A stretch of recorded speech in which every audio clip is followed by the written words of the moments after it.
लाडक्या बहिणींचं केलं तर लाडक्या भावांचं काय?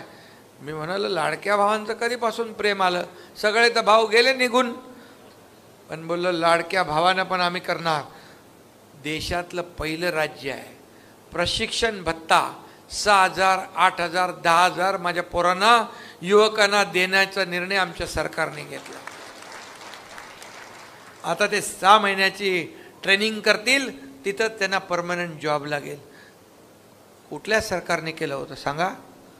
आतापर्यंतच्या इतिहासामध्ये नाही। महत्त्वाची योजना आपल्याला कल्पना आहे की या ठिकाणी आपल्या तरुणांना रोजगार मिळावा, या दृष्टीने त्यांची एक अप्रेंटिसशिपची योजना आपण सुरू केली आहे की जी आस्थापना त्यांना नोकरी देईल त्याला वर्षभर त्याचा पगार हा आपण राज्य सरकारच्या माध्यमातून 10,000 रुपयापर्यंतचा पगार देणार आहोत। आणि ही जी मुलं एकदा तिथे लागली, त्यांनी चांगलं काम केलं तर तिथे परमनंट होतील।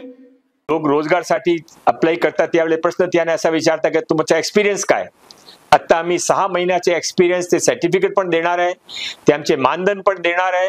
आणि आमच्या सर्वांची अशी अपेक्षा आहे की 10 लाख लोकांमध्ये कमीत कमी 50% लोकांना तिथे ज्या आस्थापनामध्ये ते प्रशिक्षण घेत आहे तिथे त्यांना परमनंट रोजगार मिळेल। एक मोठी क्रांती रोजगारच्या क्षेत्रामध्ये या योजनेच्या माध्यमातून महाराष्ट्रामध्ये आता आम्ही सुरू केली आहे। ते आपले सर्वांचे सहायतातून आणि महाराष्ट्राच्या लोकांचे चांगले प्रतिसादातून आणि सर्व जे काही आस्थापना त्यांच्या सहयोगातून हा क्रांती आता सफलताच्या मार्गावर।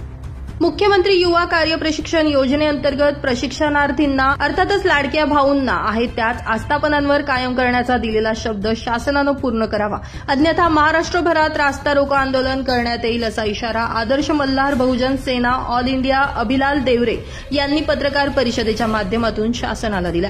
मूळ धुळे जिल्हा मराठी पत्रकार संघाच्या कार्यालयात झालेल्या पत्रकार परिषदेत त्यांनी ही माहिती दिली आहे। माजी मुख्यमंत्री तथा विद्यमान उपमुख्यमंत्री एकनाथ शिंदे यांनी निवडणुकीपूर्वी लाडक्या भाऊंना कायम करण्याचा शब्द दिला होता, मात्र शासनानं कायम न करता या योजनेतील प्रशिक्षणार्थींना 11 महिन्यांची मुदत वाढवून दिली आहे। मुदत वाढवून दिल्यानं शासनाचे आभारच, मात्र दिलेल्या शब्दाचं काय असा सवाल उपस्थित करत राज्य शासनानं प्रशिक्षणार्थींना कायम करण्याचं परिपत्रक काढावं अशी मागणी देवरे यांनी केली आहे। धुळे जिल्ह्यातील 3,500 तर राज्यामध्ये 1,20,000 प्रशिक्षणार्थी या योजनेच्या माध्यमातून काम करतायत। प्रशिक्षणार्थींना कायम करण्यासाठी सभागृहात अनेक आमदारांनी अनेकदा आवाज उठवलाय, त्यामुळे शासनानं तात्काळ प्रशिक्षणार्थींना कायम करावं ही मागणी करण्यात आली आहे।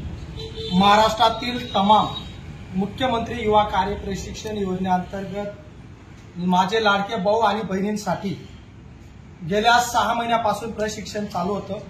प्रशिक्षणामध्ये 6+5 असं एकूण 11 महिन्याचं प्रशिक्षण मध्ये मुख्यमंत्री साहेबांनी वाढ केली अशी घोषणा दिली। आम्ही त्याचे पहिले आदर्श मल्हार बहुजन सेना ऑल इंडियाच्या माध्यमातून अभिलाल दादा देवरे आणि त्यांचे सर्व समर्थक लाडके भाऊ आणि बहिणींच्या वतीने जाहीर आभार करतो।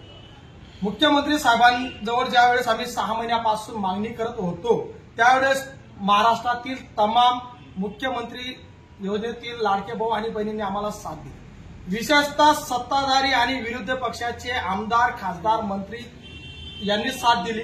माननीय अजितदादा पवार यांना मी प्रत्यक्षात अभिलाल देवरे समाधानकारक चर्चा केली, त्यांनी दिलेला शब्द त्यांनी खरा ठरवला, त्यांनी आम्हाला 5 महिन्याची मुदत वाढ करून दिली। साहेबांना आमची एकच विनंती आहे, तुम्ही ज्या ठिकाणी आम्हाला आस्थापनावर दिलं त्याच आस्थापनावर आमचं प्रशिक्षण पूर्ण झाल्यानंतर आम्हाला कायम करा। जर शासनाने कायम केलं नाही, आदर्श मल्हार सेनेच्या वतीने संपूर्ण राज्यामध्ये रस्ता रोको आंदोलन केले जातील आणि त्याच्यानंतर जर शासनाने दखल घेतलीच नाही तर अभिलाल देवरे तमाम 1,23,000 प्रशिक्षणार्थ्यांसाठी स्वतः सुट्रेपाडा गावामध्ये आमरण उपोषण करेल असं सर्व पत्रकार बांधवांच्या माध्यमातून विनंती करत आहे। शासनाने वाढवल्याबद्दल त्यांचा जाहीर आभार आणि तुम्ही सुद्धा आमचा संदेश शासनापर्यंत पोहोचवा।